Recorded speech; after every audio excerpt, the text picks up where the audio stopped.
নমস্কার বন্ধুরা, আমি মানস বিশ্বাস। দ্য বং ইন্সপিরেশন ইউটিউব চ্যানেলে তোমাদের সবাইকে স্বাগত জানাই। আশা করি তোমরা সবাই সুস্থ আছো এবং ভালো আছো। তা ভিডিওর টাইটেল এবং থাম্বনেল দেখে তোমরা বুঝতেই পেরেছো আমি কোন বিষয়ে কথা বলবো। তা আজকে আমি তোমাদের কথা বলবো ডব্লিউপি কনস্টেবল 2024-এর যে ফাইনাল প্যানেল সেটা রিলেটিভ এবং ডব্লিউপিতে কালকে পিআরবি যে নোটিশ দিয়ে কেসগুলো মেনশন করেছে সেটা নিয়ে।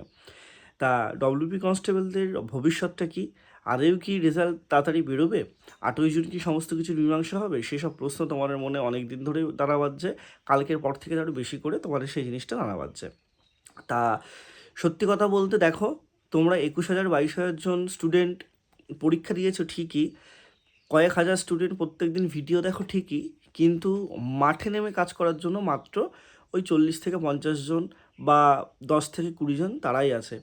তারাই সমস্ত জায়গায় ডেপুটেশন দিচ্ছে, তারাই মুখ্যমন্ত্রীর দরবারে যাচ্ছে এই গরমের মধ্যে রোদ্রে জলে পুড়ে। ঠিক আছে, তোমরা জাস্ট কমেন্ট করছো।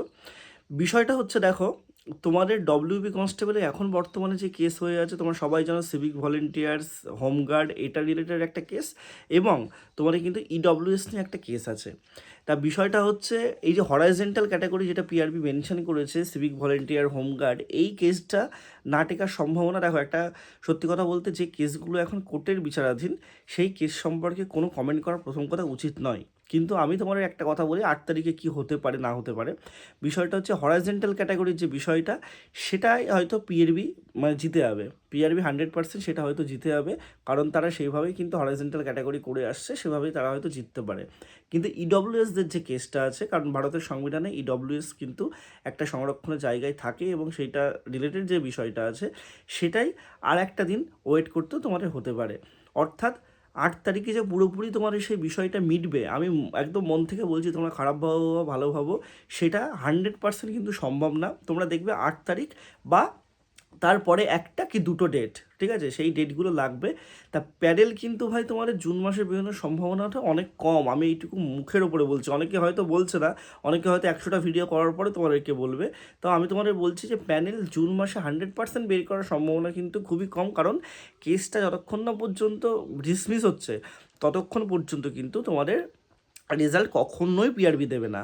আর সব থেকে বড় কথা, তোমরা যতই ডেপুটেশন দাও না কেন, যতই মুখ্যমন্ত্রীর সাথে কথা বলা হোক না কেন, আমাদের এই বিষয়টা সবার আগে ফ্লারিশ হচ্ছে ঠিকই, কিন্তু মানে এর পরিবর্তিতে বা এর পরিণতি কী হতে পারে, এর পরিণতি এটাই যে সরকারের তরফ থেকে একটা স্ট্রং উকিল তোমাদের যাতে 8 তারিখে দেওয়া হয়। তা অবশ্যই সেই স্ট্রং উকিল 8 তারিখে আশা করি দেওয়া হবে, কারণ সমস্ত জায়গায় মানে সব কিছু হচ্ছে। তোমরা মেল ক্যাম্পেনিং তোমাদের মতো করো, ঠিক আছে, মেল ক্যাম্পেনিং আমি জানি কয়েক শো মাত্র করে, হাজারও করে না, ঠিক আছে, কারণ মানে এখন কেউ খাটতে চায় না, সবাই সবার মতো করে জাস্ট লাইফে বেঁচে থাকতে চায়, এটাই একদম খুব ভালো। ইউটিউবের কমেন্ট বক্সে কিছু লিখে দিলাম তাহলে হয়ে গেল, কিন্তু ওই যে মাঠে নেমে যারা কাজ করছে প্রথম থেকে, যে 40 থেকে 50 জন বা 20 থেকে 30 জন, তাদেরকে স্যালুট, ঠিক আছে, কারণ তারাই কিন্তু সেই জিনিসটাকে এগিয়ে নিয়ে যাচ্ছে। এবার আরও একটা কথা, তোমাদের এই প্যানেল বেরোতে একটু দেরি হবেই, আমি তোমাদের মন থেকে বলছি, এই প্যানেল তোমাদের বেরোতে একটু দেরি হবেই।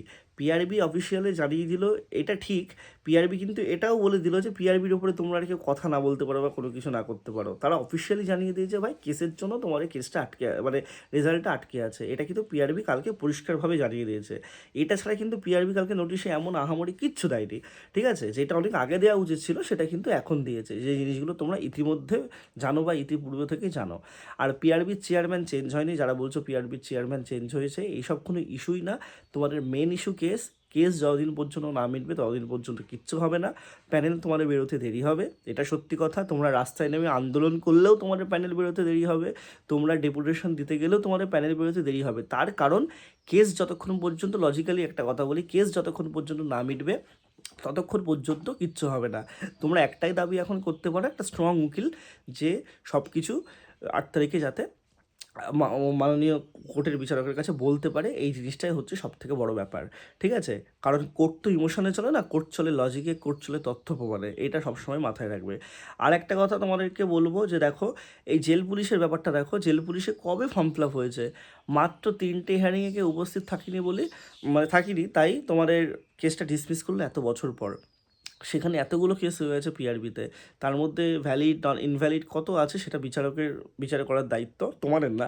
একটা কথা আমি বলি ভাই, যে কেসগুলো হয়েছে সেই কেসগুলো তোমরা কেউ বিচারক হয়ে যেও না, ঠিক আছে, তোমাদের সবার একটা লাইফ আছে, বিচারাধীন কেসের রিলেটেড কোনো মানে নিজেদের পক্ষ থেকে যুক্তি ওইভাবে তোমরা নিও না, সেটা কিন্তু ব্যাকফায়ার পরবর্তীকালে তোমাদেরই করতে পারে।